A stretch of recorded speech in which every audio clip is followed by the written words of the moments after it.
Welcome back to Playbooks and Portfolios, episode number 4. A little bit of the money moves nobody's talking about. This is Sean Clifford with my brother Liam Clifford, talking about what is in the portfolios of athletes, what is going on in the sports world, and coming to you live from the locker room itself, where money moves are happening every single day. Today, we're going to be talking about, while the entire football world is focused on the mock drafts and the prospect rankings, the real game-changing moves that are happening in the boardrooms and on the cap tables. And this week, a $130 billion investment firm built a multi-club women's football empire. MLB franchises are hitting records of $2.95 billion valuations on average. Broncos owners are now crossing into baseball, and the federal government themselves is making a case against the NFL. Meanwhile, your co-host is about 10 days away from the draft, and we're here to talk about what everyone else is missing. Liam, happy Monday. Yeah. We're recording on a Monday, which is exciting. First episode, one not together, and also both on our lovely Riverside. So we'll see how it turns out. Excited, though. It feels weird not being next to you, Sean. And I also don't have the mic. I'm kind of pissed. Like, you got the nice little setup going on. Yeah. I got the nice setup. I chose the Masters background. Shout out to Rory. Congratulations on a back-to-back. What is he, one of 3? One of 4, I think, alongside Tiger Woods, Jack Nicklaus, Sir Nick Faldo. Shout out to Sir Nick Faldo. And then you got Rory. Great Masters weekend. I watched it pretty much snuggled up on the couch. Not the truest form of Masters, but really hoping for that putt to drop for Scotty. We would have had a pretty cool playoff between Rory and Scotty, but it is what it is. Still was a cool finish. For sure. But jumping into our first talking point, Sean. Like you said, $130 billion investment firm just acquired an 80% stake into the historic English Women's Football Club. Thoughts, high level, where you at? Yeah, I mean, a little bit more on the headline itself. Acquired this majority stake in Sunderland AFC Women on April 7th. They become the second club alongside Bay FC in the NWSL. The platform is led by Kay Constantine, former women's technical director at the English FA. Sixth Street already has partnerships with FC Barcelona, Real Madrid, the Giants, the Celtics. Their CEO, Alan Waxman, has said he expects women's teams to become global consumer brands. My take personally is women's sports is an asset class that is so underappreciated. I think that our good friend, my good friend Jason Wright, who is heading up Ariel Investments, he has the largest women's sports fund in the entire world at a $250 million sports fund. It's exciting to see, and I think that when I heard him, heard him talking in an interview last week specifically about investing in sports clubs, women's sports clubs specifically. And when you think about the entirety of the NFL, the MLB, NHL, MLS, I wouldn't say overpriced, right? We have no idea where these assets are going to go. They're going to continue to skyrocket. I think that media rights and partnerships, and that's what this whole thing's about, is driving new revenue. You see the NFL, we're playing in every single country known to man now, which is exciting. I was in Brazil last year, 2 years ago now, with the Packers when we played the Eagles week 1. It was an exciting time. It was fun to see the thrill of what the NFL is now internationally. But I do think from a women's perspective, they're putting more people in the seats. They're having more viewership than most of these major leagues. And they're valued probably, a lot of the times 50% undervalue of the men's sports. I think that it'll continue to rise. I think globally, women are buying into these sports more and more. And I think you will see a exponential curve here. So from a franchise perspective, from a investing perspective, I do think that women's sports is the move. I think that overpriced assets in the NFL and the NBA, those have been along for a very long time. And now you're going to see a much different landscape when it comes to sports and how can you get your brand out there. I think women's sports is an amazing place to place your money, place your investing dollars. And I think you're seeing a lot of family offices, a lot of investment firms, just like, Sixth Street buying into the women's empire of sports, which is exciting. How about you, Liam? Yeah, you hit it right on the head. It's undervalued entry points with massive downstream scaling opportunities. And I think the cool thing with this is we talked a lot on our last episode about NIL. And I think women's sports, I don't want to undervalue what they've done at all just from their play, but I think NIL has done a great job of bringing this to light and giving women an opportunity to kind of use social media as a platform to show off what they're truly capable of in their sport. We saw it with gymnastics. We saw it with basketball. We've seen it with volleyball. We've seen it across the country with women being able to not only dominate their sport, but then use social media as a platform to be able to show that off truly, which has then grown, I think, the ecosystem as a whole. And now we're seeing that with things like this, with teams and funds being built around it. So overall, cool to see, happy for it. And it's only going to grow, in my opinion. And I think back to that, like I remember when we were running the company in college and we were talking about who was the highest earners. When it came to marketing, women's sports and female athletes, they just take care of their brand. They understand where they're at, and the conversations that we had constantly with our female athletes was, look, the viewership might not be there on a Saturday afternoon when you're playing, on a Wednesday night, whenever that might be, but the viewership online on social media it's where it's at, and millions of views, millions of followers. You're seeing these amazing female athletes continue to go down the road and build their brands up.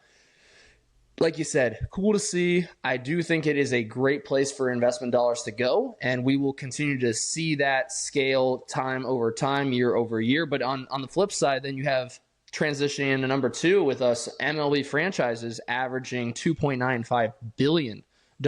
I think to this point, when it comes to the men's sports, that's where the women can eventually go. You see a women's WNBA team going for $250 million.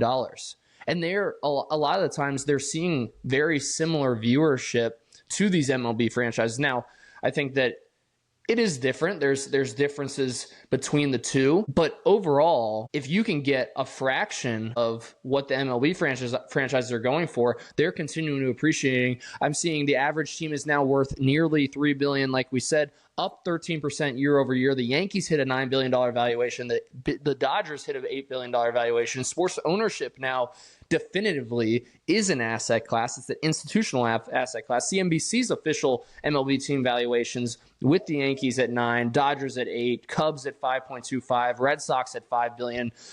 It is a place where people are going, a place where investment dollars is going.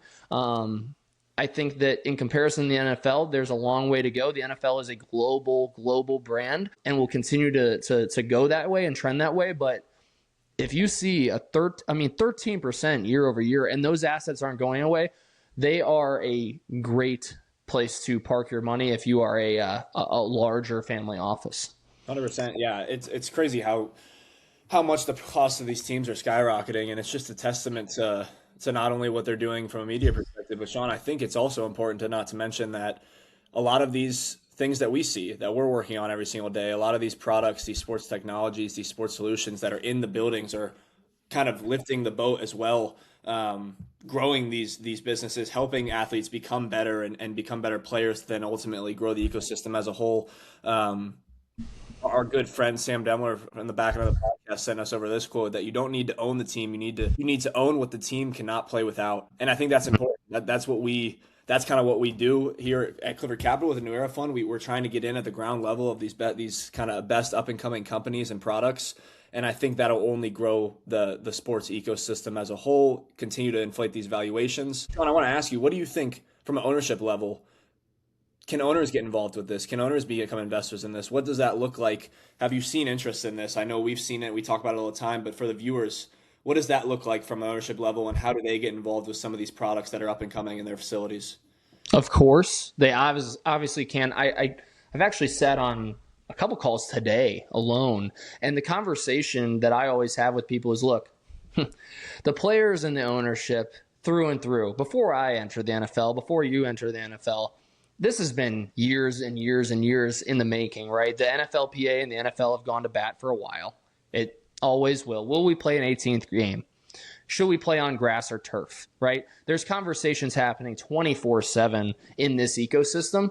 But the one place that we can agree on is this locker room advantage, this key card access that we have within the facility is undoubtedly one of the best in the world. The Silicon Valley venture capital funds would die to try to get that same key card access. And we, the teams, the leagues, the logos, the players, the coaches, we have that access.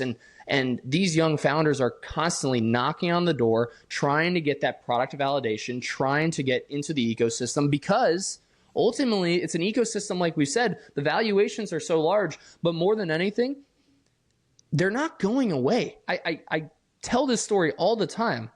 When 2020 came around, the fall of 2020, the entire country shut down. I remember when when March Madness got canceled, and I had just gotten off a plane in LA to go train with a bunch of quarterbacks with Quincy Avery. Shout out to Quincy Avery. But I remember getting off that plane, and people are running through LAX with their face covered, freaking out like it was a zombie apocalypse, right? And the world had completely shut down. But I'll tell you what, you know who was playing on a Saturday night against Ohio State Buckeyes? This guy with a mask over my face and 6 feet away from my running back. We could do it because it doesn't stop. So I think that that's the precedent that I'm trying to set. And I think that that's what a lot of the sports asset class is. You saw it through 2020. You will continuously see it in and I'll leave you with this, Liam. You won't see this one coming. In the fall of Rome. The fall of Rome. You know what was one of the last things built? The Colosseum. Because every single place in this world will always come back to media. It will always come back to sports. And that's why sports is a great place to invest. People love to be entertained. People love to be entertained, and sports is one of the most entertaining industries in the world right now, and it's only continuing to grow.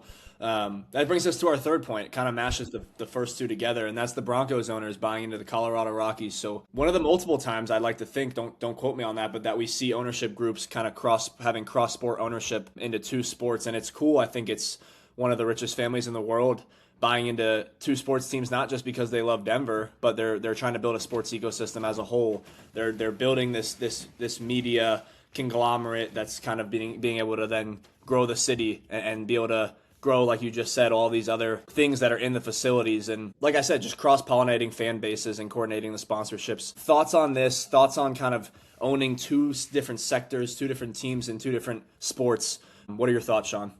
I mean, why not, right? Why not? When you're one of the largest family offices in the world, you already own when you already own the Broncos.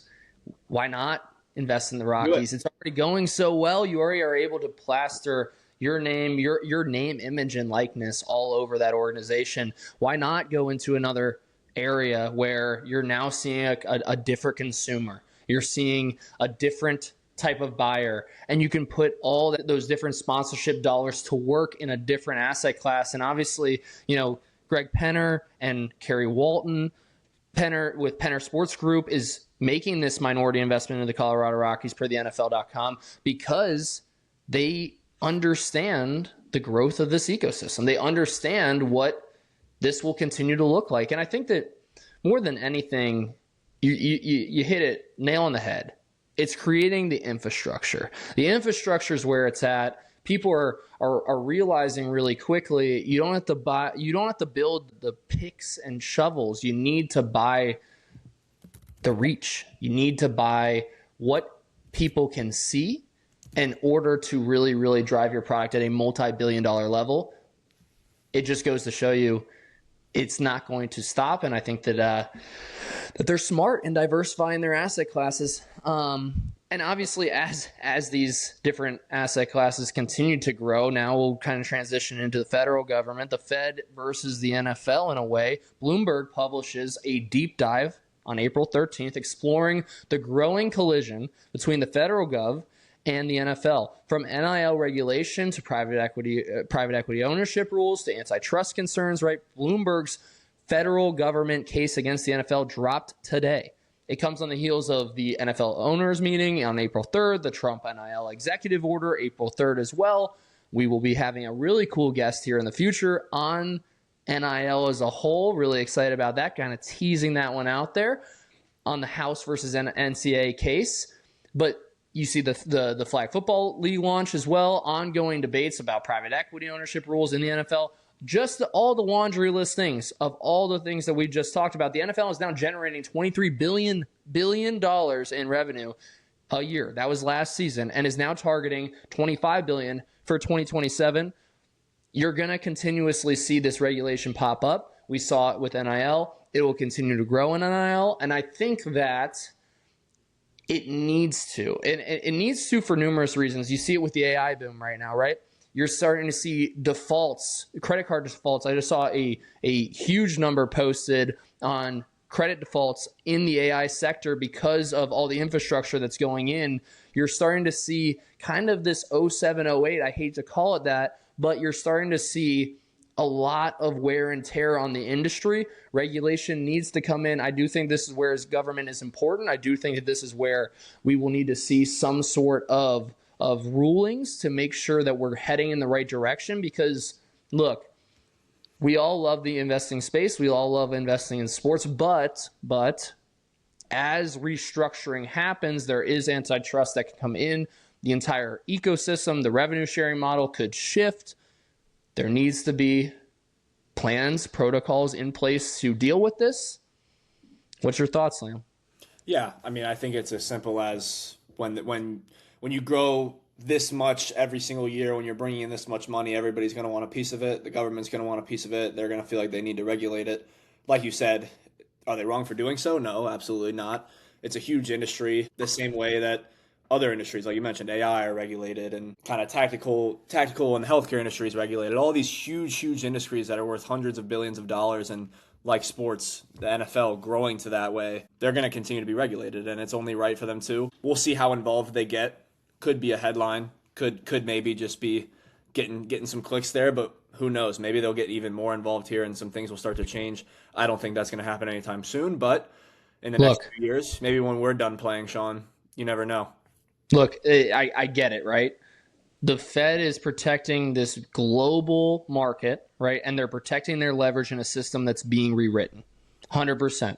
So we'll continue to kind of see where that traction goes, and we'll see if it moves the needle one way or another. In other news, obviously I want to hit real quickly. I mean, you're stepping into all of this, Liam. I mean, the Bengals have their pick at 10. We'll be excited to see who comes into the Cincinnati organization, one that I'm starting to really – I mean, I've always loved it. I mean, we both have as a kid. But now being a part of it on a day-to-day basis, I'm excited to see that preview as we continue. You know, we're what, 10 days away from the NFL draft. Really excited. Liam, we've been talking about it for a while. How are we feeling? Any updates there? Would love to hear where you're at.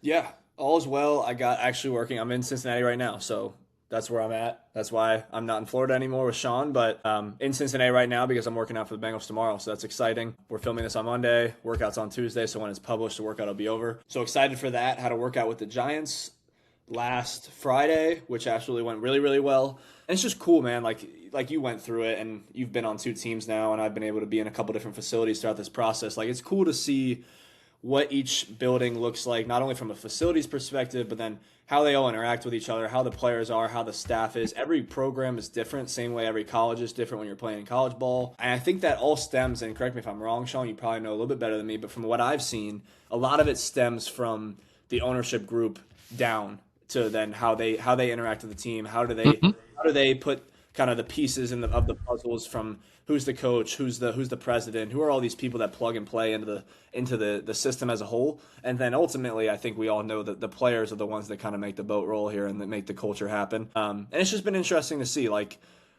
the Giants obviously didn't have a great year last year, but nothing but positive in that building. Like, new coaching staff, awesome messages, was a great workout, ran really well. And same with the Jets. Like, it's just interesting to see how everybody goes about their business, and each team's different, and just taking little things from each team, because I know I'll remember kind of how everybody ran to then ultimately help me, whichever team I end up on, help me kind of know, okay, this is what I need to do. This is how I need to go about my business. So yeah, been cool so far, but excited to see what happens here in the next few days. Well, I mean, people forget that, as we are here to talk about, these are businesses, right? Each part is very integral to the organization, right? And I actually posted something a while back on LinkedIn that I'll kind of refer back to now. But I tell guys all the time, whenever I'm speaking to other pro athletes, you can either go two ways when you're done with sports, right? You could either look at it from a perspective of, I played in the NFL, I had a great run, now it's time to enter this completely new atmosphere. Or you could take it the other way and say, I just worked in a multi-billion-dollar industry. I saw what it was to be a part of sales. I saw what it was to be a part of the product. I saw what it was to be a part of the customer service. I saw what it was to be a part of this beautiful organization. How can we now take all those learnings, right? Open your eyes to the marketing. Open your eyes to the game day atmosphere. Open your eyes to the fandom. Open your eyes to the consumers. And now you can kind of pull back that layer and say, man, I had so much experience across the board that I'm ready for that next step. I can carry that into my next wave of life. 100%. And I do think that when it comes to forming these teams as they go, they're thinking the same way. I think they're always trying to get the best players in the building. No doubt in my mind, right? That's the GM, the scouts. It's top down to the coaching staff, to then the ownership also weighing in, depending on kind of what type of ownership you have. But I do think that there is a piece of, is this the right guy? Is this the right person that fits our culture, that will show up the right way Monday through Sunday? Because it's not just what happens on Sunday. It's about what happens in between the lines. It's what happens in between the day-to-day, honestly, game planning, right? There's so much time that you're spending with each other that it has to be the right fit for each and every single room. And I do think that will help you. I mean, obviously, I have glowing remarks, unbiasedly, but I will say every single team has somebody that they're looking for, and that's why you just can never count anybody out in this league, because you just don't know what's kind of being said in the other rooms. You also just don't know what they're looking to fill, what role they're looking to fill. And so there's definitely ops across the board. I've seen a lot of journeymen make it a long time in this league. And, I mean, you're talking to one right here, entering year 4, doing whatever it takes to make this organization better and a Super Bowl contender. I'm going to die on that hill trying to do it. 100%. No, you see it every year, and it's cool because the thing I'm most excited about, no matter where you go, whether it's first, second round, third round, seventh round, undrafted, you know just as good as I do, when that mini camp starts, when camp starts, everyone's back at the same spot. Doesn't matter where you got drafted, doesn't matter where you went. Everybody's got the same opportunities, and it's just what you do with those opportunities. And you talked a little bit about it, but taking kind of what you learned in your playing career and seeing how all the business operations work. But I think the other thing that you failed to mention was not only on the business side, but then just the personal life lessons you learn from being a football player and being in general, just being an athlete. Like the things you learn, the process I've gone through right now, it's grueling. Like I'd be lying if I said it wasn't brutal mentally and obviously physically, but there's so many things you can take and learn from a perseverance perspective. Like you obviously being on the Green Bay Packers, for the people that don't know your story, and then getting cut and then having to just brush that off and be like, screw it, I'm going to go work as hard as I possibly can because I know I can keep playing at a high level and go make another team. And just there's so many life lessons that we learn as athletes. And for every athlete listening, I think like, yes, you learn so much. And the thing that's probably not talked about as much is the business side of being able to see, okay, what happens in the media side and the ticketing that go into game day operations. But the most important of it all is, and the reason I love sports and love football, is the things you learn from a life lessons perspective. Like I truly believe that I wouldn't be where I'm at right now, and I know for a fact I wouldn't be at where I'm at right now and think the way I think without sports and without football specifically. And without mixing that with business. I love telling this story, but I remember to this day I got my top 30 visit to the Green Bay Packers. All's well. We're doing the blood tests in the morning. We're going through the interviews, the coaching staff. I'm meeting everybody. And I get up to Brian Gutekunst's office, walk into the GM's office, shake his hand, sit down, and we're not talking about football off the rip. The first thing he does is take a printout of Limitless NIL, our existing company that we had sold. And he slides that piece of paper across the desk and he says, Sean, what the hell are we doing here? What are we doing? Are we an entrepreneur or are we a football player? And I think it was in that moment, I go back to that moment all the time because it was in that moment that really defines who I am. I could have either gone down the direction of, no. Hey, Goody, I'm not that, that's kind of neither here nor there. I'm fully focused on football. Or like I did, I told him the truth.